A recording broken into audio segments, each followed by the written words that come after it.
കേരളത്തെ സംബന്ധിച്ചിടത്തോളം ഞെട്ടിപ്പിക്കുന്ന ഒരു വാർത്തയാണ് ഇന്ന് ചില മാധ്യമങ്ങൾ പുറത്തുവിട്ടിട്ടുള്ളത്. അത് കേരളത്തിൽ ഗവർണർ നേരിട്ട് ഭരണം തുടങ്ങിയിരിക്കുന്നു എന്നതാണ്. ഇപ്പൊ യോഗാ ദിനാചരണവുമായി ബന്ധപ്പെട്ട് അതിന്റെ നടത്തിപ്പും കാര്യങ്ങളെല്ലാം ഉത്തരവാദിത്തത്തോടുകൂടി സംഘടിപ്പിക്കേണ്ട ഉത്തരവാദിത്തം സ്വാഭാവികമായിട്ടും സംസ്ഥാന ഗവൺമെന്റിനാണ്. നല്ല ഭരണപരമായ ആ കാര്യം ചെയ്യുന്നത് ഗവർണർ തന്നെ ഏറ്റെടുത്തുകൊണ്ട് ബന്ധപ്പെട്ട ഉദ്യോഗസ്ഥന്മാരുടെ യോഗം ലോക്ഭവനിൽ വെച്ച് ചേർന്നു എന്നാണ് അറിയാൻ വേണ്ടി കഴിഞ്ഞത്. പിന്നെ എന്തിനാണ് ഒരു ക്യാബിനറ്റ്? പിന്നെ എന്തിനാണ് ഇവിടെ ഒരു ഭരണം നടത്താൻ മുഖ്യമന്ത്രിയും മന്ത്രിമാരും തെക്ക് വടക്ക് ഓടി നടക്കുന്നത്? ബഹുമാനപ്പെട്ട മുഖ്യമന്ത്രി ഇതിന് ഉത്തരം പറയണം. ആർട്ടിക്കിൾ 167 പ്രകാരം ഗവർണറുമായി വിവരങ്ങൾ കൈമാറ്റം ചെയ്യേണ്ടത്, ആശയവിനിമയം നടത്താനുള്ള അധികാരം ഭരണഘടനാപരമായി മുഖ്യമന്ത്രിക്കാണ്. അപ്പൊ മുഖ്യമന്ത്രിയുടെ അറിവില്ലാതെ ഇത്തരം സർക്കാർ ഉദ്യോഗസ്ഥന്മാർ ലോക്ഭവനിൽ യോഗത്തിൽ പങ്കെടുക്കുമോ എന്ന് ചോദിച്ചാൽ ഒരിക്കലുമില്ല. അപ്പൊ ഞങ്ങൾ നേരത്തെ പറഞ്ഞിട്ടുണ്ട്, കേരളത്തിൽ RSS അവരുടെ അജണ്ട നടപ്പാക്കി തുടങ്ങിയിരിക്കുന്നു. UDF അധികാരത്തിൽ വന്നതിന് ശേഷം അവർ പറയുന്ന ആളുകളെ തന്ത്രപ്രധാനമായ സ്ഥാനങ്ങളിൽ വെച്ചിരിക്കുന്നു എന്നുള്ളതാണ്. അതിലേറ്റവും പ്രധാനമായി ഞങ്ങൾ ചൂണ്ടിക്കാണിച്ചത് ഉന്നത വിദ്യാഭ്യാസ വകുപ്പിന്റെ സെക്രട്ടറിയായി B. അശോകിന്റെ നിയമനം സംബന്ധിച്ചായിരുന്നു. അതേ B. അശോക് തന്നെയാണ് ഇന്നലെ ഗവർണർ വിളിച്ച യോഗത്തിൽ ലോക്ഭവനിൽ പങ്കെടുത്തത്. അപ്പൊ ഗവൺമെന്റ് അറിയാതെയാണ് പങ്കെടുത്തതെങ്കിൽ B. അശോക് ഉൾപ്പെടെയുള്ള ഉദ്യോഗസ്ഥന്മാരുടെ പേരിൽ നടപടിയെടുക്കുമോ എന്നുള്ളതാണ് മുഖ്യമന്ത്രിയോടുള്ള നേരിട്ടുള്ള ചോദ്യം. മുഖ്യമന്ത്രിയുടെ അറിവോടുകൂടി, മന്ത്രിമാരുടെ അറിവോടുകൂടിയാണെങ്കിൽ അത് സംബന്ധിച്ച് ഇപ്പോൾ ഉയർന്നു വന്നിട്ടുള്ള വിമർശനങ്ങൾക്ക് നേരിട്ട് മറുപടി പറയാൻ കേരളത്തിന്റെ മുഖ്യമന്ത്രി തയ്യാറാവുമോ? നേരത്തെ ഇടതുപക്ഷം ഭരിക്കുന്ന സന്ദർഭത്തിൽ ഗവർണർ ഇതുപോലൊരു ഇടപെടൽ നടത്തി. അന്ന് കേരളത്തിന്റെ മുഖ്യമന്ത്രി പിണറായി വിജയൻ നട്ടലോടുകൂടി അത്തരം കാര്യങ്ങളെ ചോദ്യം ചെയ്തു. അങ്ങനെ ചോദ്യം ചെയ്തുകൊണ്ട് ഗവർണർക്ക് അയച്ച കത്ത് ഇപ്പോഴും അവിടെ ഉണ്ടാവും. മുഖ്യമന്ത്രിയുടെ ഓഫീസ് ആ കത്ത് തപ്പിയെടുത്ത് VD സതീശന് വായിക്കാൻ കൊടുക്കേണ്ടതുണ്ട്. VD സതീശൻ അത് വായിക്കേണ്ടതുണ്ട്. അപ്പൊ ഗവർണർ നേരിട്ട് കേരളത്തിന്റെ ഭരണം ഏറ്റെടുത്തിരിക്കുന്നു എന്ന അപമാനകരമായ, ഭരണഘടനാ വിരുദ്ധമായ വാർത്തകളാണ് പുറത്തുവരുന്നത്. ഇത് കേരളത്തിന് അങ്ങേയറ്റം അപമാനമുണ്ടാക്കുന്ന ഒന്നാണ്. കേട്ടുകൊണ്ടിരിക്കുന്ന വാർത്തകൾ ശരിയാണെങ്കിൽ കാർഷിക സർവകലാശാലയുടെ VC ആയി ഒരു BJPയുടെ നേതാവിനെ തന്നെ വെക്കുന്നു എന്നാണ് അറിയാൻ വേണ്ടി കഴിഞ്ഞത്. MG സർവകലാശാലയുടെ VC ആയി RSSന്റെ നോമിനിയെ വെച്ചു കഴിഞ്ഞു. MG സർവകലാശാലയിൽ സെനറ്റ് മെമ്പർമാരായി 19 പേരെ ഗവർണർ ശുപാർശ പ്രകാരം 19 RSSകാരെ നിയമിച്ചിരിക്കുന്നു. ഫലത്തിൽ കേരളത്തിലെ സർവകലാശാലകളെല്ലാം RSSന്റെ ശാഖകളായി മാറുന്നു എന്നാണ് കാണാൻ വേണ്ടി കഴിയുന്നത്. ഇപ്പോ യൂണിവേഴ്സിറ്റികൾ മാത്രമല്ല, സംസ്ഥാന ഭരണം തന്നെ നേരിട്ട് കൈകാര്യം ചെയ്യുന്ന രൂപത്തിലേക്ക് RSS വരുന്നു. അതിന് ഗവർണർ അതിനെല്ലാ വിധത്തിലുള്ള ഒത്താശയും ചെയ്യുന്നു, ഗവർണർ ഉപയോഗപ്പെടുത്തുന്നു എന്നുള്ളതാണ് കാണാൻ വേണ്ടി കഴിഞ്ഞത്. അതുകൊണ്ട് ഞങ്ങൾ ആവശ്യപ്പെടുന്നത്, ലോക്ഭവനിൽ ഇത്തരം യോഗങ്ങളിൽ പങ്കെടുത്ത, ഭരണഘടനാ വിരുദ്ധമായ കാര്യങ്ങളിൽ ഏർപ്പെട്ട ഉദ്യോഗസ്ഥന്മാർക്കെതിരായി നടപടി സ്വീകരിക്കാൻ കേരളത്തിന്റെ മുഖ്യമന്ത്രിക്കും ഈ ഗവൺമെന്റിനും ധൈര്യമുണ്ടോ എന്ന ചോദ്യമാണ് ഞങ്ങൾക്ക് ആവർത്തിച്ച് ചോദിക്കാറുള്ളത്.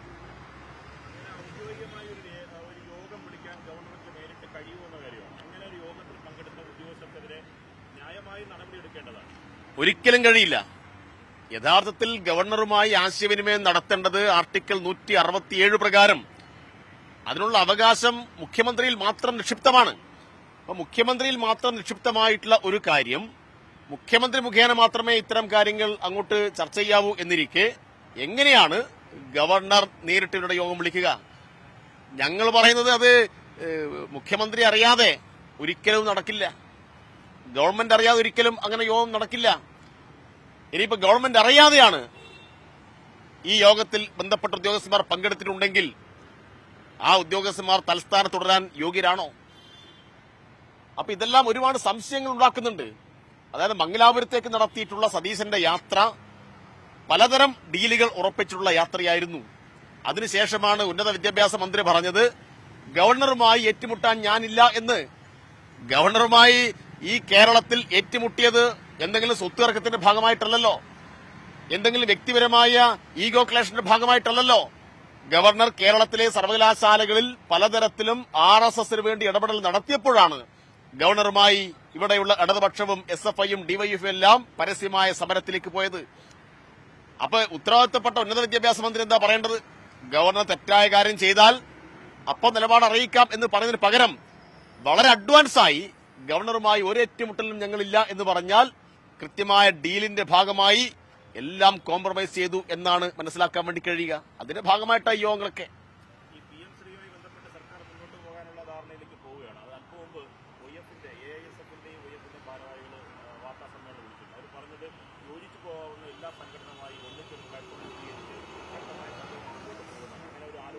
തീർച്ചയായിട്ടും ഇപ്പൊ PM ശ്രീ നേരത്തെ നമ്മൾ പറഞ്ഞല്ലോ. അപ്പൊ അതിനകത്ത് ഇടതുപക്ഷ ഗവൺമെന്റ് അത് നടപ്പാക്കേണ്ടതില്ല എന്ന് തീരുമാനിച്ച് നടപ്പാക്കാതിരിക്കാൻ വേണ്ടിയിട്ടാണ് ഒരു സമിതിയെ വെച്ചത്. പിന്നെ ആ സമിതിയുടെ പ്രവർത്തനം മുന്നോട്ട് പോയിട്ടില്ല. അത് നടപ്പാക്കുന്നത് അത് അടഞ്ഞ അധ്യായമായി മാറിയതാണ്. ആ അടഞ്ഞ അധ്യായം ഇവർ ഓപ്പൺ ചെയ്യുന്നു. എന്തിനു വേണ്ടി? നടപ്പാക്കാൻ വേണ്ടിയിട്ടാണ്. അപ്പൊ നടപ്പാക്കാൻ വേണ്ടി ഒരു സമിതിയെ വെച്ച് കാര്യങ്ങൾ മുന്നോട്ട് പോകുന്നു എന്നാണ് കാണാൻ വേണ്ടി കഴിയുന്നത്. അതിനകത്ത് ഞങ്ങൾക്ക് ചോദിക്കാനുള്ളത്, ഇവിടെ അറബിക്കടലിൽ എറിയും എന്ന് പറഞ്ഞത് ആരാണ്? ചവറ്റുകൊട്ടയിൽ ഇടും എന്ന് പറഞ്ഞത് ആരാണ്? അപ്പൊ അങ്ങനെ ശക്തമായ ഒരു നിലപാട് മുന്നോട്ട് വെച്ച് വോട്ട് സമാഹരിച്ച് അതിനെ അടിസ്ഥാനപ്പെടുത്തിയിട്ട് വർഗീയമായ പ്രചരണം ഉൾപ്പെടെ ഇടതുപക്ഷത്തിനെതിരായി സംഘടിപ്പിച്ച് ആളുകളെ പറ്റിക്കല് ഇവർ ചെയ്യുന്നത്. അപ്പൊ അത്തരം കാര്യങ്ങളിൽ അവിടെ യു-ടേൺ ആർക്ക് വേണ്ടിയാണ്, എന്ത് ഡീലിന്റെ ഭാഗമാണ് എന്നുകൂടി അവർ വിശദീകരിക്കേണ്ടതാണ്. ഞങ്ങള് അതുമായി ബന്ധപ്പെട്ട് ശക്തമായ പ്രതിഷേധത്തിലേക്ക് പോവും. തീർച്ചയായിട്ടും RSSന് കീഴ്പ്പെട്ടുകൊണ്ട് കേരളത്തെ ഈ നിലയിൽ ഭരിച്ച് മുന്നോട്ട് പോവാമെന്ന് ആരും ധരിക്കേണ്ടതില്ല. അപ്പൊ അക്ഷരാർത്ഥത്തിൽ RSSന് 3 സീറ്റേ ഉള്ളുവെങ്കിലും BJPക്ക് MLAയുടെ എണ്ണം കുറവാണെങ്കിലും സുഖമായി ഭരിക്കാനുള്ള സൗകര്യമാണ് സതീശൻ ചെയ്തു കൊടുക്കുന്നത്. അപ്പൊ അതിന് അദാനിയാണ് മധ്യസ്ഥം വഹിച്ചത്. അദാനിയും NDAയിലെ ചില കക്ഷികളും RSSന്റെ നേതൃത്വവുമെല്ലാമായി സതീശൻ നടത്തിയിട്ടുള്ള ഒരു ഡീലിന്റെ കൂടി ഭാഗമാണ് ഇന്ന് പുറത്തു വന്നുകൊണ്ടിരിക്കുന്ന വാർത്തകൾ. ഇനിയും ഒരുപാട് വാർത്തകൾ പുറത്തു വരാനുണ്ട്. വിവിധ മന്ത്രിമാരുടെ ഓഫീസുകളിൽ എങ്ങനെയാണ് RSSുമായി ബന്ധമുള്ള ആളുകൾ കടന്നു വന്നത്? മുഖ്യമന്ത്രിയുടെ പ്രസ് സെക്രട്ടറി ആയിട്ട് വന്ന ആളെക്കുറിച്ച് ആക്ഷേപം വന്നല്ലോ. ബിന്ദു കൃഷ്ണയുടെ ഓഫീസിൽ ഒരാൾ വന്നു എന്ന് പറഞ്ഞ ആക്ഷേപം വന്നല്ലോ. ഇതൊന്നും ഞങ്ങൾ ഉന്നയിച്ച ആക്ഷേപമല്ല. ഇതെല്ലാം യൂത്ത് കോൺഗ്രസിന്റെ ഉൾപ്പെടെയുള്ള ആളുകൾ മുന്നോട്ട് വെക്കുന്ന ആക്ഷേപങ്ങളാണ്. അപ്പൊ അത് കൂടുതൽ വ്യക്തമായിക്കൊണ്ടിരിക്കുകയാണ്. RSSും സതീശനും തമ്മിലുള്ള ഡീൽ കൂടുതൽ തെളിഞ്ഞു വരുന്നു എന്നതാണ് ലോക് ഭവനിൽ ഒടുവിൽ നടന്ന യോഗം ഉൾപ്പെടെ സാക്ഷ്യപ്പെടുത്തുന്നത്. ഈ PM ശ്രീയുടെ കേസിൽ 2 കക്ഷികൾ തമ്മിലുള്ള ഒരു ലീഗൽ കോൺട്രാക്ട്, ആ കോൺട്രാക്ടിന് പിന്മാറാൻ ഒരു സെക്രട്ടറി അബേൻസ് കത്ത് കൊടുത്താൽ അതെങ്ങനെയാണ് ക്ലോസ് ചെയ്യാൻ? അതായത് പിന്നീട് ഗവൺമെന്റ് ഇത്ര സ്കൂളുകളിൽ നടപ്പാക്കും എന്ന് പറഞ്ഞൊരു കത്ത് കൊടുത്തിട്ടില്ല. അതുമായി ബന്ധപ്പെട്ട എന്തെങ്കിലും ഒരു സ്റ്റെപ്പ് മുന്നോട്ട് വെച്ചിട്ടില്ല. അപ്പൊ എന്തിനാണ് ആ അടഞ്ഞ അധ്യായം? അതായത് 2027 വരെ അതിന് കാലാവധിയുള്ളൂ. ഇപ്പോഴുള്ള ഗവൺമെന്റ് നേരത്തെ പറഞ്ഞ നിലപാടിൽ ഉറച്ചു നിൽക്കുകയാണെങ്കിൽ ഒരിക്കലും ഈ പദ്ധതി ഇവിടെ നടപ്പാക്കുന്ന പ്രശ്നമില്ല. പിന്നെ ഈ ഫെഡറൽ തത്വമനുസരിച്ച് സംസ്ഥാനവും കേന്ദ്രവും തമ്മിലുള്ള ബന്ധം സ്വാഭാവികമായിട്ടും സംസ്ഥാനം അതിന് തയ്യാറായിട്ടില്ലെങ്കിൽ എന്ത് ചെയ്യും? ഒന്നും ചെയ്യാനൊന്നും പോകുന്നില്ല. ഇതൊക്കെ ഒരു പുകമറയുണ്ടാക്കുകയാണ്. നേരത്തെ ഇടതുപക്ഷം ഒപ്പുവെച്ചിട്ടുണ്ട്, ഇനി വേറെ രക്ഷയില്ല എന്നൊക്കെ പറയുമ്പോൾ അതൊരു പുകമറിയാണ്. അങ്ങനെയാണെങ്കിൽ പിന്നെ അവർ പറയരുത് എടുത്ത് തോട്ടിലെറിയുമെന്ന് പറയേണ്ട കാര്യം ഉണ്ടായിട്ടില്ല. അല്ലെ പിന്നെ അത് തെറ്റാണെന്ന് പറയണം. അതൊക്കെ അന്ന് എടുത്ത നിലപാട് ഇരട്ടത്താപ്പാണ് നിങ്ങൾക്ക് പറയാം. പക്ഷെ ആ ഒരു കത്ത് കൊടുത്തത് കൊണ്ട് അത് അങ്ങോട്ട് ക്ലോസ് ചാപ്റ്ററായി എന്ന് പറയുന്നതിന്റെ അടിസ്ഥാനത്തിലാണ് അങ്ങനെ ഒരു ലീഗൽ കോൺട്രാക്ട് അങ്ങനെ ഇല്ലാതെ. അല്ല, ക്ലോസ് ചാപ്റ്ററായി എന്ന് പറഞ്ഞാൽ 2027 വരെ കാലാവധിയുള്ളൂ. ആ കാര്യത്തിനകത്ത് ഒരു സ്റ്റെപ്പ് നമ്മൾ മുന്നോട്ട് വെക്കുന്നില്ല. സ്വാഭാവികമായിട്ടും ആ പദ്ധതി ഇവിടെ നടപ്പാവില്ലല്ലോ. നിങ്ങൾ സാങ്കേതികമായി പറഞ്ഞതിന് പകരം എന്താ ആവശ്യം? എന്താ? ആ പദ്ധതി നടപ്പാക്കാൻ പാടില്ല. ആ പദ്ധതിയുമായി ബന്ധപ്പെട്ട് സ്കൂളുകളുടെ കണക്ക് കൊടുത്തിട്ടില്ല. അതുമായി ബന്ധപ്പെട്ട് ഒരു സ്റ്റെപ്പ് മുന്നോട്ട് പോയിട്ടില്ല. പിന്നെ സ്വാഭാവികമായിട്ട് 2027 അവസാനിക്കുന്ന ഒരു പദ്ധതിയിൽ 2026 ഈ ഇത്രയും കാലമായിട്ടും നടക്കാത്ത പിന്നെ നടക്കില്ലല്ലോ. അപ്പൊ എന്താണ് വേണ്ടത്? ആ പദ്ധതി നടപ്പാക്കരുത് എന്നാണ്. നടപ്പാക്കാതിരിക്കാൻ ആവശ്യമായ ഇടപെടലാണ് ഇടതുപക്ഷം നടത്തിയത്. അതാണ് അതിനകത്ത് കണ്ടത്. സാഹചര്യമുണ്ട്. ഫണ്ട് SSK ഫണ്ട് ഉൾപ്പെടെ അല്ലെ, ആ സാഹചര്യം ഞങ്ങൾ പറഞ്ഞപ്പോ ഫണ്ട് വിഷയം ഇവിടെയുണ്ട്. അപ്പോൾ 2027 കോൺട്രാക്ട് അതാണ് ഞങ്ങൾ ചോദിക്കുന്നത്. ഫണ്ട് പ്രശ്നം ഇപ്പോഴും അതിനാണ് UDF മറുപടി പറയേണ്ടത്. ഞങ്ങൾ അന്ന് പറഞ്ഞ കേരളത്തിലെ വിദ്യാഭ്യാസവുമായി ബന്ധപ്പെട്ട പ്രശ്നങ്ങൾ, അപ്പൊ അന്ന് അവർ പറഞ്ഞ് ഇവിടെയുള്ള സിലബസുകൾ മുഴുവൻ അവർ നിശ്ചയിക്കുമെന്നാണ്. അപ്പൊ അതിനെല്ലാം കൃത്യമായ വിസ്തീർണം വിദ്യാഭ്യാസ മന്ത്രി ശിവൻകുട്ടി അന്ന് കൊടുത്തിട്ടും ഇവിടെ വർഗീയപരമായ പ്രചരണമാണ് UDF നടത്തിയത്. നിങ്ങൾ ഈ പുറത്ത് അവർ പത്രസമ്മേളനത്തിൽ പറയുന്ന പോലെയല്ല അവരുടെ സൈബർ അണികൾ അവരുടെ വാട്സ്ആപ്പ് ഗ്രൂപ്പുകളിൽ പ്രചരിപ്പിച്ചത്. പച്ച വർഗീയതയാണ്, RSSുമായി പിണറായി വിജയൻ ഡീലാണ് എന്നെല്ലാമുള്ള പ്രചരണം PM ശ്രീയെ മുൻനിർത്തി നടത്തിയവർ PM ശ്രീ നടപ്പാക്കാൻ വേണ്ടി വരുമ്പോൾ ഞങ്ങൾ ചോദിക്കുന്ന ചോദ്യങ്ങൾക്ക് അവർ ഉത്തരം പറയണം. ആ ചോദ്യമാണ് ഞങ്ങൾ ഉന്നയിക്കുന്നത്. നേരത്തെയുള്ള പ്രശ്നങ്ങളൊക്കെ ഉണ്ട്. കാരണം അത് ഒരു ഫെഡറൽ തത്വത്തിന്റെ ഭാഗമായിട്ട് കേന്ദ്രം കൊടുക്കേണ്ട പണം കിട്ടാതിരിക്കുമ്പോൾ ഒരു സംസ്ഥാനത്തുണ്ടാവുന്ന പ്രയാസങ്ങൾ ഒക്കെ ഉണ്ട്.